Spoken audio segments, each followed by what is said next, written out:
Ryan, तुम्हारी उम्र सिर्फ 19 साल है। तुम अभी कॉलेज में हो। मुझे लगता है कि तुम पढ़ाई के साथ इस कॉर्पोरेट रिटेल बिजनेस को हैंडल नहीं कर पाओगे। I am out. क्या बात कर रही हो बारबरा? क्या तुम चाहती हो कि एक 3rd ग्रेडर लड़का स्कूल छोड़कर हैंगर बेचने लग जाए? That's ridiculous. रायन, मेरी बात सुनो। मैं तुम्हें ऑफर दूंगा। मार्क वेट, मैं भी इस डील में तुम्हारे साथ शामिल होना चाहती हूँ।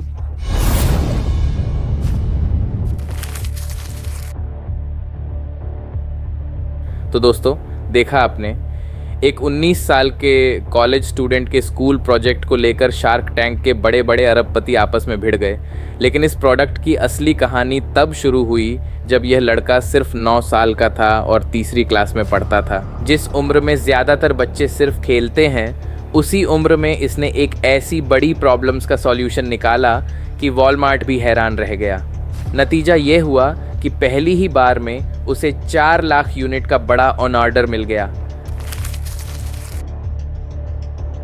शार्क्स, हम सब ने यह समस्या जरूर झेली है।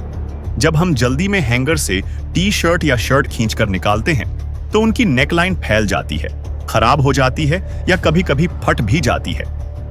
इसी समस्या का समाधान है हैंगीज, दुनिया का पहला फोल्ड होने वाला कोलैप्सिबल हैंगर। बस इसे नीचे से दबाइए, हैंगर तुरंत फोल्ड हो जाएगा और आपका कपड़ा बिना किसी नुकसान के आसानी से बाहर निकल आएगा। यहाँ रायन ने बिजनेस का एक बहुत ही इंपॉर्टेंट प्रिंसिपल अपनाया, जिसे कहते हैं रोजमर्रा के किसी करंट प्रोडक्ट को बेहतर बनाना। उनके स्कूल के टीचर ने एक असाइनमेंट दिया था कि घर की किसी ऐसी नॉर्मल चीज़ को दोबारा डिज़ाइन करो जिसमें कोई कमी हो।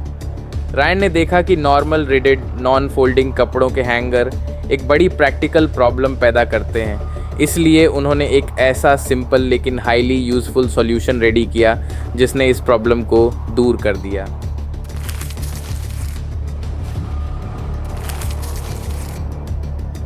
जब रयान केवल 9-10 साल के थे, तब उन्होंने अपने इस प्रोडक्ट का पेटेंट करवाया। वॉलमार्ट ने प्रोडक्ट देखते ही 4 लाख यूनिट्स का बड़ा एडवांस ऑन ऑर्डर दे दिया, जिसके बदले उन्हें $2 लाख का पेमेंट मिला।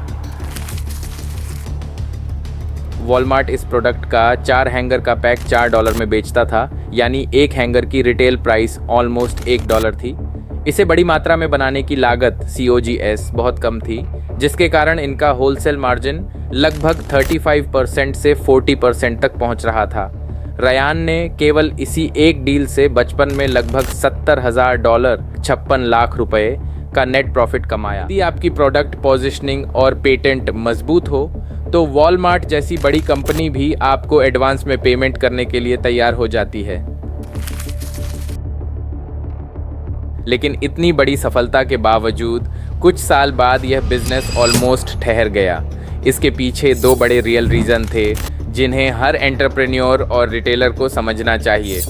एक, द मार्केटिंग फ्लॉप। वॉलमार्ट ने हैंगर को अपनी दुकानों में तो रखा, लेकिन उसके स्पेशल फीचर्स को सही तरीके से डिस्प्लेड नहीं किया। कस्टमर्स को यह एक ऑर्डिनरी प्लास्टिक हैंगर ही लगा और उन्हें इसकी फोल्ड होने वाली स्पेशल फीचर के बारे में पता ही नहीं चला। एज अ रिजल्ट दोबारा ऑन ऑर्डर आने बंद हो गए। मार्क कुबन और लॉरी ग्राइनर को यह आइडिया बेहद पसंद आया, इसलिए उन्होंने $80,000 के बदले 30% इक्विटी का जॉइंट प्रपोजल दिया। लेकिन उन्होंने एक इम्पॉर्टेंट शर्त भी रखी।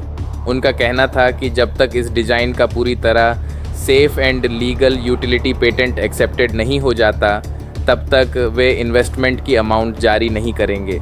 एक मजबूत पेटेंट के बिना बड़ी कंपनियां आपके आइडिया में छोटे छोटे बदलाव करके उसे आसानी से कॉपी कर सकती है।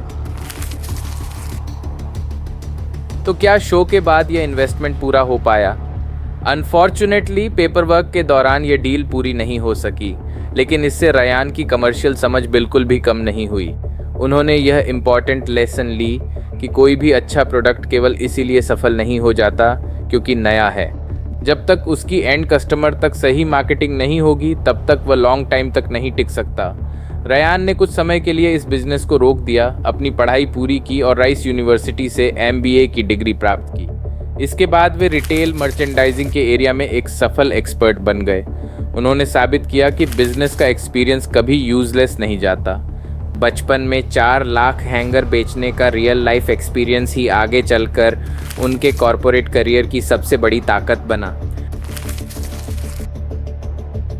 दोस्तों, हैंगीज की इस केस स्टडी से हमें 3 मोस्ट इम्पॉर्टेंट लेसन्स मिलती हैं। 1. Product display matter. अगर आपका प्रोडक्ट कोई नया इनोवेशन है तो केवल उसे दुकान की शेल्फ पर रख देना सफिशेंट नहीं है। जब तक आप कस्टमर्स को लाइव डेमो, वीडियो या अदर मीडियम्स से उसके फ़ायदे नहीं समझाएंगे, तब तक सेल नहीं बढ़ेगी। 2. Protect with utility patents. यदि आप किसी नॉर्मल प्रोडक्ट में इम्प्रूवमेंट कर रहे हैं तो आपका यूटिलिटी पेटेंट इतना मजबूत होना चाहिए कि बड़ी कंपनियां उसमें थोड़ा बदलाव करके उसकी नकल न कर सकें। 3. Age is just a number.